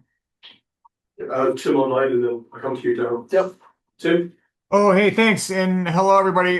Sorry, I just came in late today and I missed the first part of the meeting, and I hope I didn't get elected to anything during the election. But having said that, Anna, you recently responded to a letter that our community council Rabbit Creek sent you regarding the 10-year review of the targeted review of the comprehensive plan. And I thought your comments were really good. And I think that the body could benefit from some of your insight and some of the questions you asked. And just so you know, I'm working on a reply to the email that you sent in regard to our comments, and I appreciate you taking the time to dive into them. But can you tell us kind of from where you sit what the 10-year targeted review of the comp plan looks like and some of the questions that you raised in your reply to us from our comments on that process? Yeah, so I'll be huge topic, super short. I think one thing to clarify is my understanding is the targeted review process is going through the planning department and is, I believe, gone to planning and zoning, or it's there now. So I really can't comment on what's in it. Like I said, I need to read it myself. But one thing that it did raise for me, and kind of what he's referring to, is some detailed comments on if and when we update our comprehensive plan, what should that look like? And so for me, I've thought about that question for a long time now, having looked a lot at our plans. And I think the big questions are, do we have different goals? Like are we saying we're changing the direction that we want to go? Or are we saying the direction we put in our plans is good, it's just a matter of how we get there? And so I think there's just again, the super short version of a big conversation is really what level of update do we need to do? Are we still committed to doing the things that are in our plan now? And are the things in our plan now actually going to get to the results or the goals that we set in the plan for ourselves 25 years ago and now 9 years ago? And so I think Rabbit Creek raised a lot of good questions, and sounds like about what the staff had written down in specifics. But I think it raises for me just really bigger questions, similar to our budget question. Where are we actually going? What are we willing to do? And what is the path to get from where we are now to where we want to be? Just kind of the whole thing of planning. So yeah, so happy to talk more offline with him. Just a question regarding funding. I know we have the limits with the tax cap. Can you give us an idea of what the funding within the tax cap is that the municipality has available? And what funding is available outside the tax cap? Because I know we've got a lot of areas where we push things through that are outside the tax cap, and those are revenue generating. Can you give us an idea of what that overall funding picture looks like between the two? Yeah, I think another big question, I think, one thing I can do as a follow-up is share, we have a couple of presentations, and actually the local lens from, I think it was last fall. Myself and the Office of Management and Budget Director kind of broke that down, so I think if you want the longer version. But I think the big version is if this is the tax cap, this circle, most of what pays for our government is in here, so all of our operating funds. Property tax, certain sales taxes and things like that. The things outside the tax cap are bonds, because we pass those above what the cap, what voters approve. And otherwise, it's pretty much this little tiny circle sitting over here. So alcohol tax, marijuana tax, what other dedicated? Not that many of them. So. Yeah, part of the bed tax. So this is the pie that's in the tax cap for the most part. Okay. But I think the big picture is like most of what we're paying for is in the tax cap, and then there's pieces that are outside, but it's not really paying for the core stuff that we don't have. So the scale's very different. If I could just add one thing, I know that affects both of us outside of the bowl, local service areas such as GAG, road service areas, they're outside the tax cap as well. Yeah. Yeah, and you guys, I think Eagle River has more of a mill rate limit, for example, Yeah, so yeah. yeah, so you have a different mechanism to that. Thank you. Any other questions? Yes, although this doesn't really show what's inside or outside the tax cap. Yeah. This is again, you try to ask a simple question and. I know, so yes. They have a lot of resources on the website. Yeah, but the bottom line is most of the stuff you think of as city services, all within the tax cap. Is the debt service within the tax cap? I don't think so. I think it's outside. Is it outside? Because I think it's something where we vote to say, yes, it's okay to go beyond the cap for this debt service. Thank you. Is the assembly considering any participatory budgeting or any other civic engagement tools when it comes to like educating the public or having conversations about these? Like issues coming up the pipeline? Well, you just had a year ago, Aaron Ball and Dave was doing a budget meeting. Yeah. Yeah, I don't. Yeah, but those were more like informational, like participatory budgeting is having people participate in the budgeting process in like a. You may have seen like ASD did it last year, they had an online tool where you could kind of mess with the budget and see like what doing certain actions would affect the budget overall. And so I'm wondering if the assembly is considering any sort of like education in that regards to like connect and find out, or do you guys have any sort of idea about what it might look like to talk to the public about this and maybe how the councils could assist in that, right? If you need to have a conversation, it's not gonna be like one town hall with everybody. I think, in terms of the budget tool from ASD, that was a great tool, and then I know at the Muni, not the assembly specifically, our innovation team and OMB are looking at developing a tool like that, so I'm not sure where it's at. I know it's one of those things that every other priority then ends up eating up everybody's time, but that is something that we're looking at, is how would you conceptualize something like that for city government? And then I think in general, we don't have specific plans yet, but I think that is of interest, is to bring folks into that decision and let some of the choices people make kind of drive what our next steps are too. So I think definitely interest, but we haven't planned specific yet. Yeah, Aaron ran, were you at that meeting that Aaron ran from the Hill? I was not. think I might. There's not a Mountain View, or just one of these. Just went over at the Armies. I did, she said, then whatever, there's one government hill and stuff like that. I went to that one, we discussed the budget, we all got groups, and we had cabins and my group. Yeah, that was in Mountain View. Is that right? Yeah, that was in Mountain. That's when I said we should shut all the schools. Yeah. That was pretty neat, on the batteries and stuff. That was an excellent. Yeah. Yeah, and very informative and easy to understand. And then Aaron did an excellent job. And it was participatory too. Yeah, and You didn't act like. to some degree. Yeah, I think if you think of that as kind of step one, like understanding where we are now. The next step, I think, is what you're talking about, which is how and if we decide to change things, like how do we actually decide what goes in our budget? And so that's the part that I'm interested in, but I don't have more specifics right now. And the realization of that presentation was there's so much that isn't the moving part that you can, well, then let's just cut that. Right. That was a big item. Actually, I'm going to jump in first and ask a quick question. Public safety commission, where's that current stand? And it was just very to number of the Yeah, so that's an item, that was proposed by myself, member Presbydia, and then former member Felix Rivera. So we introduced it on the 28th of April. There's a public hearing at the, May 26th meeting. There's some information online. The pub is to restore or put back a new version of a public safety commission. So like our boards and commissions, volunteer led, looking at the broad public safety discussion. So what I anticipate is we'll open the public hearing. We're not gonna debate it that night, so we wanna hear what folks have to say. Cameron and I have talked about making a new version. We had a work session on this. And so we would anticipate postponing it probably to the June 9th meeting. And then, so again, want your feedback, want your suggestions, and then I think we would hopefully start debating it on the 9th. So I think one of the school budgeting issues is there's confusion on how this all works. And it's really confusing whenever the school budget comes up and the assembly goes, oh, we have no influence over that. And then you go, what? And so I think that confusion in the public's mind goes, well, if they can't even agree, why would we vote yes? And I think that's something that is a challenge that you have, is how do you convince the public that you do have influence somehow over this process? And how do you appear to be in collaboration with them instead of going, oh, that's not our responsibility, we're not even allowed to vote on it. Really, I think jars the public's confidence in how this all comes together. Yeah, I think that's a good note. I think that's something that could be better explained. You know, typically, I think so. Actually, to Sarah's question from earlier, this is part of the budget pain that we're experiencing, right?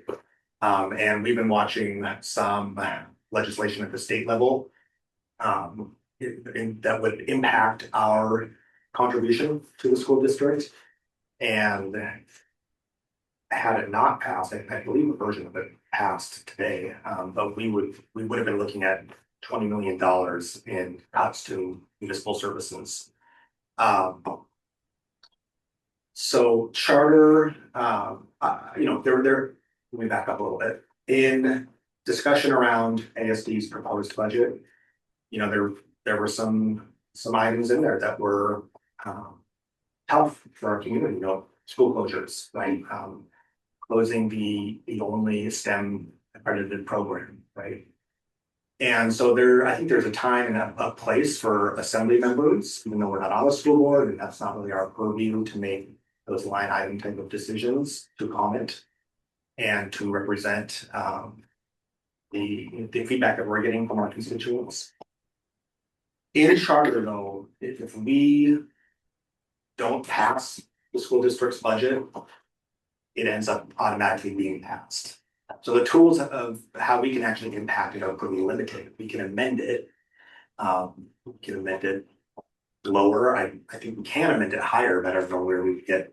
We actually can, and we're just talking the main number, like the bottom line number is the only thing that we can change. Right. We can only. Right, we can't go in there and line items, so we can say, okay, you can have less money, but then that just puts them in that position of having to make even more tough decisions. But I think you're right. I think the public doesn't fully understand that. I think this was also an opportunity for assembly members, because we haven't really been in a position for now where, you know, we're thinking, hey, what can we do? But it's hard to convince the public when there seems to be confusion there. And then if there's confusion, oh, I'm not gonna vote for that, they can't even agree on this. I think that's a hurdle that you've got to try to overcome somehow, where there is more apparent collaboration with the school board, with the assembly, with the legislature. And then I think people would feel it'd be easier to vote yes, I think. Yeah, we do have joint meetings with them. So we definitely have an opportunity for dialogue with the school board and the ASD's administration. I will say, you know, I don't know that we're always going to agree on every decision. You know, from my own perspective, one of the decisions that they made, I think, impacted the school and the special school that we put forward. And the mayor identified, hey, we have an opportunity here because of the change to basic allocation. We can actually contribute more money to the school district. And so I think we really try as a municipality to support them because we realize how important education is to our constituents. But I don't know, I think a few hundred people, the balance of a bond, right? Sometimes these things are really tight. It appeared that the appraisal, of property and some people's spiking, that seemed to probably influence what the heck is going on. That was another big conversation. Yeah. And again, I think at the end of the day, there's us, there's the school board, there's the mayor, and also the public has a role in, right? So it's a two-way street. So I think if we need to do a better job of educating the public about how it works, and also the public owns the decisions that are made by the public, right, by voters. And so, I think there's a lot of lessons that I think we need to learn out of happening this year. So, and I know folks who know more about data than I am are parsing those numbers. So, wonderful fun. Yeah.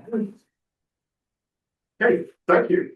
If there are any more questions, thank you very much. Thanks for having me, Kristen. And Um, I'm not gonna head home. Yeah. So we have one more presentation, presentation and rights department, planning department. We do not have anyone from the school board. No. So Paul? Paul, he's online. Paul? Thank you. Yep. Can you guys hear me? Yes. Awesome. So a couple updates. The AO for the R6 and the CER6 setbacks. I think I talked to you guys, I think just before the end of the last year. That actually got passed on 4/14 and is now in place. So that was a reduction in Anchorage in the front setback, the rear setback, and the side setbacks to be in line with the R8 and the R9. So now it's 25 front, 25 rear, and 15 sides. And then in Chugach Eagle River, they already had a 25-foot front setback, but it changed the rear to 25 and the sides to 15, again, to make it in line with the CER8 and the CER9 zoning districts. I know of at least 4 or 5 people that were holding off till this passed and then submitted plans. And I believe land use has told me there's probably another 4 or 5 that have come in and thinking they were going to have to get a variance and then finding out that setbacks have changed and they no longer needed a variance. So I think this is probably a pretty good solution to some of those issues, and we've kind of minimized some of those variances that were needed in the past. The AO for short-term rental actually passed last December, but took effect May 1. I don't know if anybody's got any questions on that one. Basically, most of the short-term rental people got notification that they have to register with the municipality by a certain date. It eliminated the bed and breakfast component in all of the chapters, both for Druid, Chugach Eagle River, and Anchorage, and added short-term rentals in those 3 areas. On 4/22, the AO for agricultural and food production in the Anchorage Bowl was passed, and that is just in the Anchorage Bowl. There are some definitions, though, in the accessory use table in the Chugach Eagle River that do link back that will have to get updated that wasn't taken into account, and I'm trying to work that through either MOA Legal or the clerk's office. I know Turnigan asked about JJ's plat note removal. There is, I believe it's to modify, there's an alley note. There's a plat note, something about the alley, and I believe they're trying to modify that. I don't have the case number, but it should pop up if you go to City View on the portal. The plat off of Lakeshore Drive, I believe that is a multifamily development that they're trying to do, and they're basically vacating there's a right-of-way easement that they're trying to vacate as part of that one too. If anybody hasn't gone to the MOA planning page, I highly recommend you do that. There's a newsletter that you can join. You can click on and join, and I think we have about 400 people that have now joined the newsletter. If you want to get updates, they're not every week, but I believe they're twice a month. And then there's another tab for upcoming proposed Title 21 updates. So if you have questions about what's kind of in the mix, what we're working on, and what's going on, you can see kind of where those cases are, if they're just in initial, if they're going to Planning and Zoning Commission, if they've been through PZ Planning and Zoning Commission and now going to the Assembly. And then if you find something in Title 21, or if you want to propose a change to Title 21, there's a tab for that. And you can put in your name if you want. You can be anonymous. It doesn't matter. And you can propose changes if you have something like that. And I think that's it. If anybody's got any questions. Before I go to the broader audience, Paul, are you able to add any colour to Tim's earlier question about the comprehensive plan review, or is that long range? That is long range, Mike. Yeah, I made a note of that. Yeah, so if you want anybody, if you want to reach out to Daniel McKenna Foster, that's who you'd want to talk to. We might ask you to come along next month as well. Okay. Thank you. You're welcome. Great question for you, Greg. Yeah, quick question for Paul. When is the deadline for us to submit ideas about changes to Title 21? So there's no deadline per se. So we're doing multiple omnibuses now. In fact, the first omnibus I think is going before the next assembly meeting, and we're trying to do those. Try to get in the habit of doing those pretty regularly, like twice a year or even 3 times a year, where we're making those minor edits. And then if there's something more substantive, those might be only once a year. So if you have a change or you have something, get on the website, put in what you're looking at. If you can reference the piece of code that you're actually looking at that you want to change or have suggestions for, definitely put that in there, and somebody should get back to you. Okay, great. Yeah, will do. Thank you. You're welcome. Thank you. I'm not seeing any more questions. Last call. Okay, thank you very much, Paul. Thanks, Mike. Have a good night. Thank you. We'll now move on to our last item, which is CIP and CASA. So we Chelsea is online. Yep. Yeah. And Chelsea in the room. Take it away. Who's first, Chelsea? Either way, John, I'm happy to pass it off to you since you're in the room. I will start off, and then if anything gets tricky, dive right in. So just a real recap. So in 2023, can you hear me in the back? Yeah. In 2023, we passed a ballot measure that created a new service area, which is designed to help make improve and create new access points into Chugach State Park. Now, if you try to, and within the bowl, not Eagle River, not turning it on.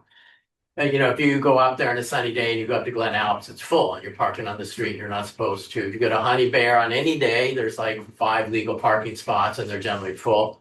So it's just hard to get into this incredible park.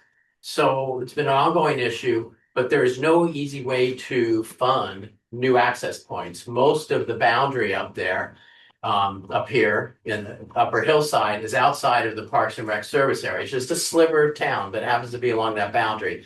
So the Parks Department can't do bonding and so on to build access up there. So we created this new service area that can do, through bonds and through tax levies, raise money to increase access. So that's where we were. And another feature you can do is create access like parking, trailheads, things like that.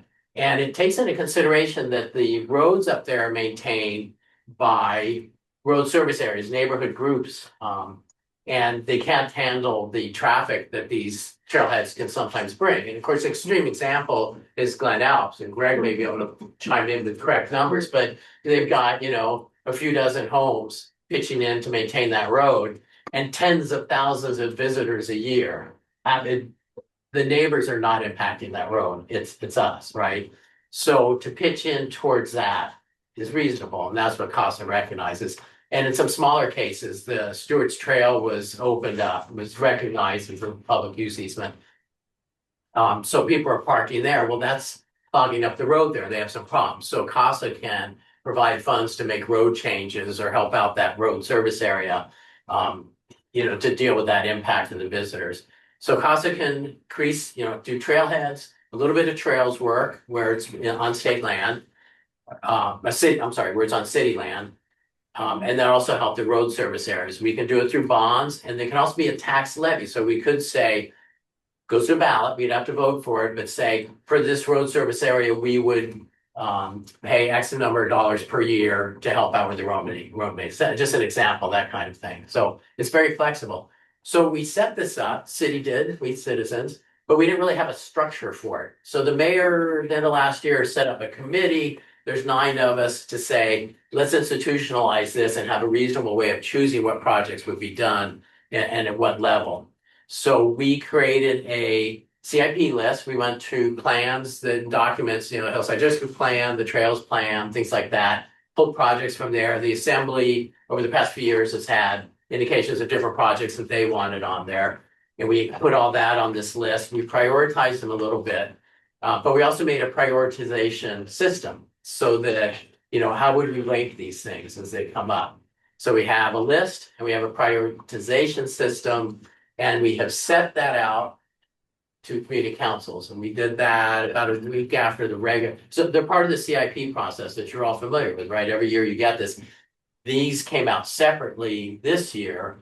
All the chairs were emailed the list and some pretty pictures, our goals and objectives and so on. We haven't really gotten any responses. So we're here to try to stir that up. Your deadline for your CIP was the end of this month, I believe, June 1st. We're going to give you 2 more weeks. Now, I know some are meeting, may not have time, but we're interested. We're so new. We're interested in any feedback. And this applies, I think some community councils go, oh, that's on the hillside. That's not our area. No, CASA, Chugach Access Service Area, is every one of us. We all vote for it in the bowl. We all pay for it. So it is something of interest to your neighborhood. And if you just say, take a vote amongst your members and say, where do you go to the park? We'd like to hear that. You know, what's the main access point? Where would you like to, but you can't? That's also valuable because that can change now. We can have new access points. So any kind of feedback like that is very valuable. So the main reason Chelsea and I are here is to spur you to give us some comments.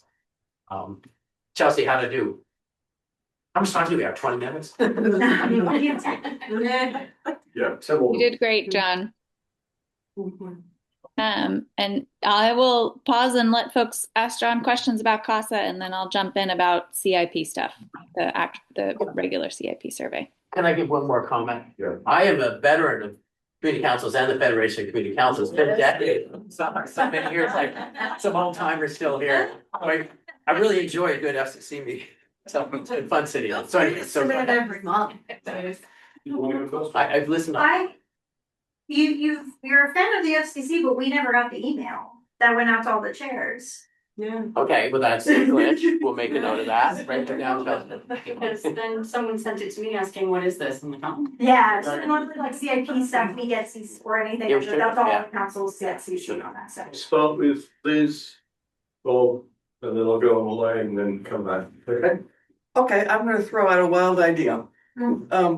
I grew up in Aspen, Colorado, which has the Maroon Bells, which has access to this tremendous wilderness area.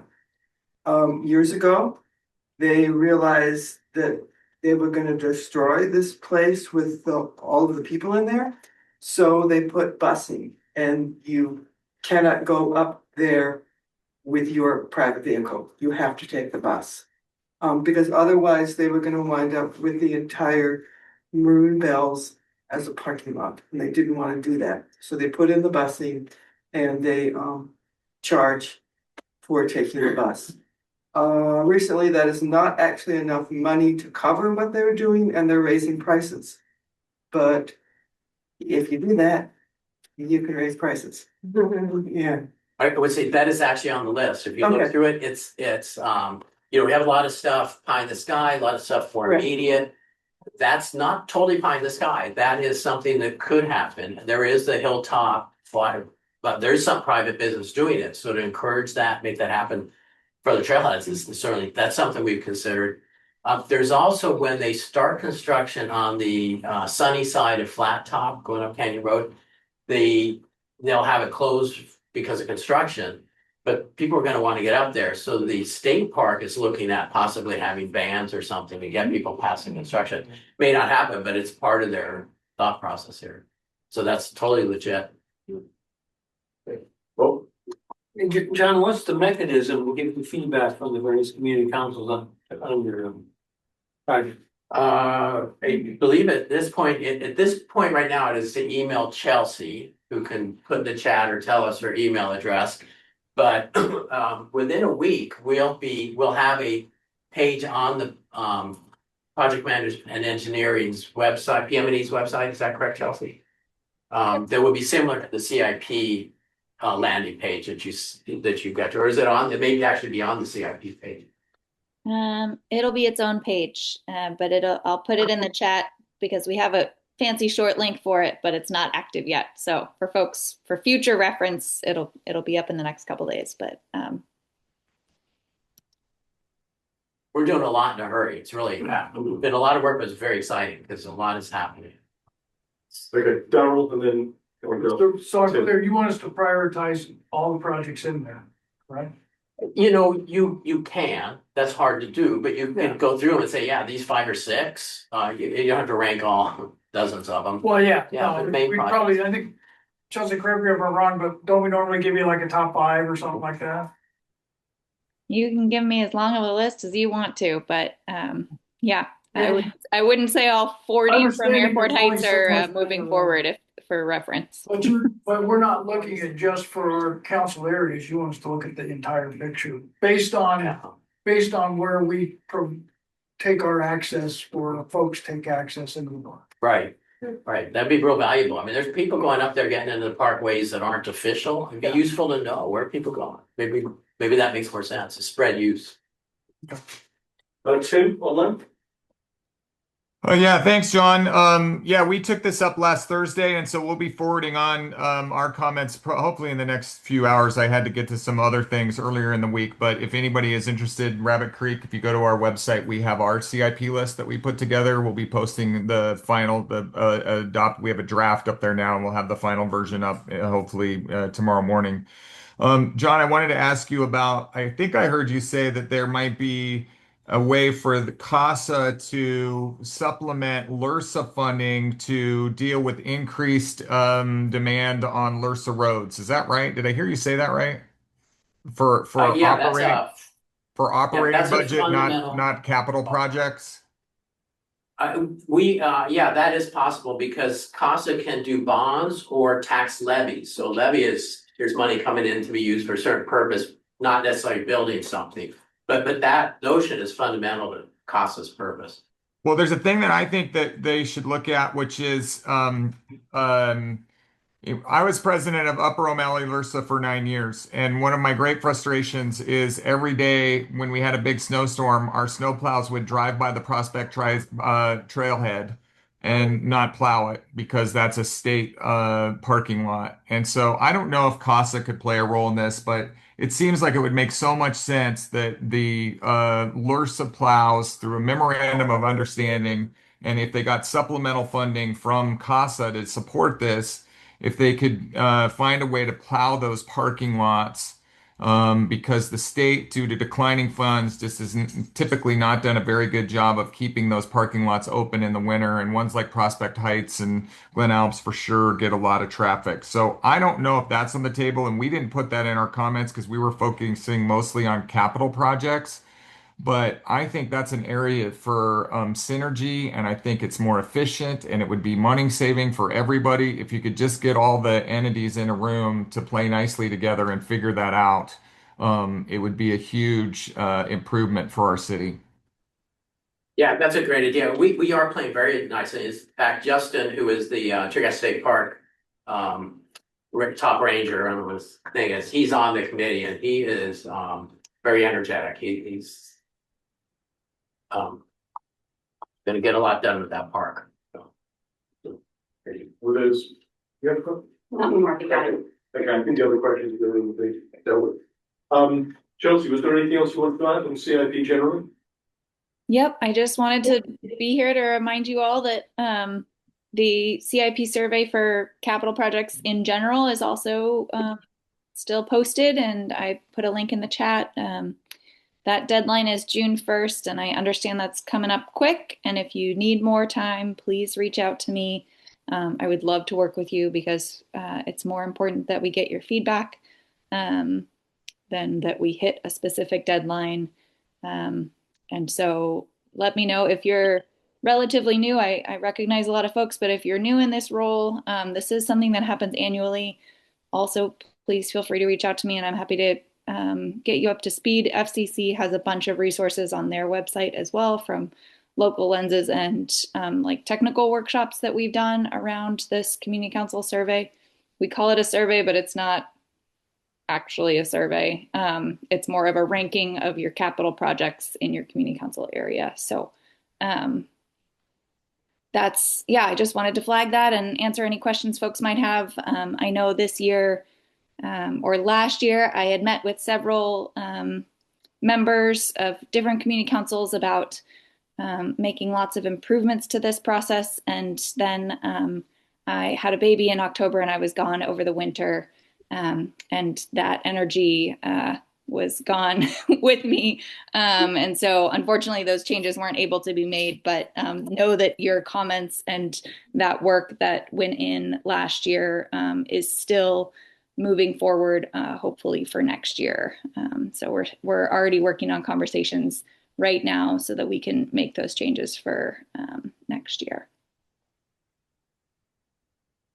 Thank you. Any further questions or comments or thoughts? I'll just comment that at the FCC, we did this with Midtown last year, and we're helping Midtown and Huffman O'Malley this year. We have been running a Google Form survey where we do it as like a ranked choice style. And the idea, I know Rabbit Creek runs their own. And the idea is that then you could send that out via email, get asynchronous testimony from people, and then your board or your community council could make a decision based on that information. If you're interested in that, whether it's now or in the future, I'm happy to connect and work on that with you.